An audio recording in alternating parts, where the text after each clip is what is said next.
did for, the first 10 years of life, yeah, then some rules are just unbreakable. You're like, oh, these are the rules. These are the cultural rules, written rules, whatever it is, right? And you accept these rules, you accept them as gospel. And then you go to a different culture and the rules are completely different. Right. And then realize, oh, wait, the rules were written by people. Somebody decided this was the rule, but it's not like physics. It's not the same, right? And so you start questioning, be like, wait, you want me to do, like, for example, in a restaurant, very simple example, right? In a Western restaurant, if you want forks and knives, you would ask the server for it, right? You would never just walk up to their station and grab it. Well, in this restaurant, like, not the super high upscale Chinese restaurant, just a regular Chinese restaurant, it's okay. Like, if they're busy and you really need chopsticks, you just go up to the station, you grab some chopsticks. Nobody's gonna be like, think you're rude, right? They'll be like, okay, whatever. They might think it's a little, you could ask me, but they wouldn't get offended, right? Because the rules are different. So those social rules are different. And so, understanding like the different contexts and kind of seeing these differences kind of opened my eyes to, okay, this could be outside the box. The solutions we have in front of us aren't the only solutions. And that's part of what I do in product management and leadership, actually. Exactly. It's exactly that work. It's helping people see the new options, brainstorming around the corners, and putting brains together. Because you take, and that's why diversity is great. Because diversity are these small experiences that you see, right? Like people who, go to one restaurant and go to another restaurant and see the different rules, and they realize, oh, the world can be different. And those small examples opens up your mind to see around the corners everywhere. So that's why diverse teams are so powerful, because you bring all the brains together and you say, look, we have this problem. Let's see how you see it. Let's see how you see it. And let's come together with a new understanding of the problem so that we can find new solutions. Right, and it shows that one of your strengths, which of course is your attention to details and being able to sort of sort out things in different contexts. The critical and the non-critical pieces. Probably also useful in computer science as well. Yeah, absolutely. It's a problem-solving problem with software engineering. So, yeah. Absolutely. Have you ever worried about failing? And if so, yes. What'd you do to overcome the fear, or how did you write it? Everybody worries about failing, right? And I think there's the inherent, it doesn't feel good to fail, it doesn't feel good to fall part.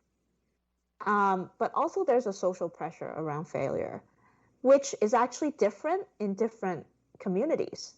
I live in Silicon Valley, so I know it's a bubble, it's a total bubble where failure is here.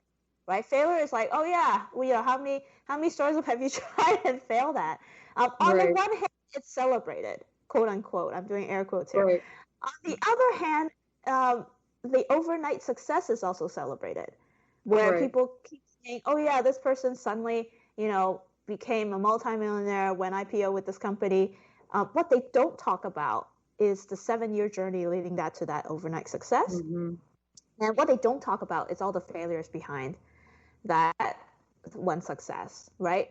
And so I that's starting to be talked about, but the story of, oh, the underdog, dropped out of Yale, suddenly had overnight success, like that is so powerful as a story, so gripping, that's how you tell the story, and then people take it at face value. But over time you realize, wait, that is not the only thing happening here. There's a lot of kind of trial and error. Everything's kind of trial and error, right? Even like penicillin was discovered as trial and error. So there's a lot of trial and error that happens. Nobody talks about the trial and errors. And so there's this myth about entrepreneurship being, hey, you're just really good and then you have overnight success. And the reality is, no, you're not really good. You're like everybody else. You're really courageous is what you are. You tried a lot of things. You're willing to take the failure, you're willing to take the no's, and you keep going. There's a lot of tenacity in entrepreneurship. And then eventually you figure it out.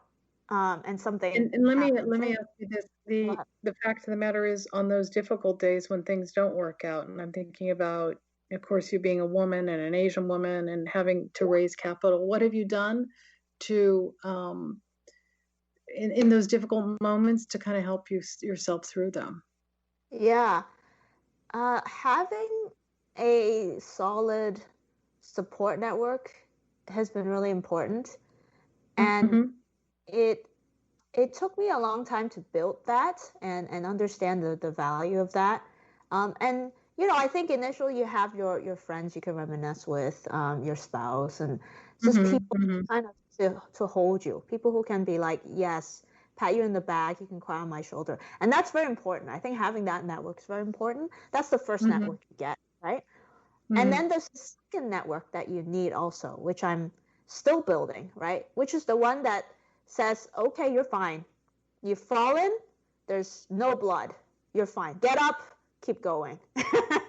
Right? And that network is also important. And so having that, like people who not just say, because there's people who take care, like be like, you're fine. Everything will be fine. That builds your kind of your stability. But then you need people who have your confidence too. People who says, hey, look, you fall. Everybody falls. And that might be somebody normalize it. Yeah. People who challenge you and say, hey, it's the coach, right? It's the coach in the gym or whatever who's like, yeah, this is gonna hurt. This is part of the journey. Just get up and keep going. Or if you actually hurt yourself, like there's blood here. Let's look at it.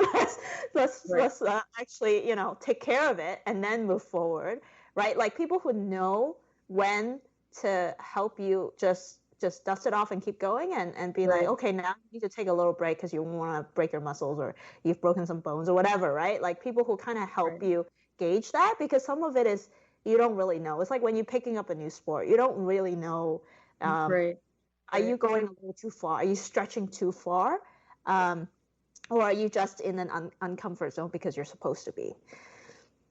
Connie, you know what? You're not going to believe it. We're going to have to already stop today. I wanted to thank you so much for sharing with our listeners your motivation for why you chose to be a female entrepreneur and also how you overcame some of the psychological issues that you encountered. Where can people reach you to learn more about your work? Yeah, I'm at www.productmaestro.com, and you can find out more about me there.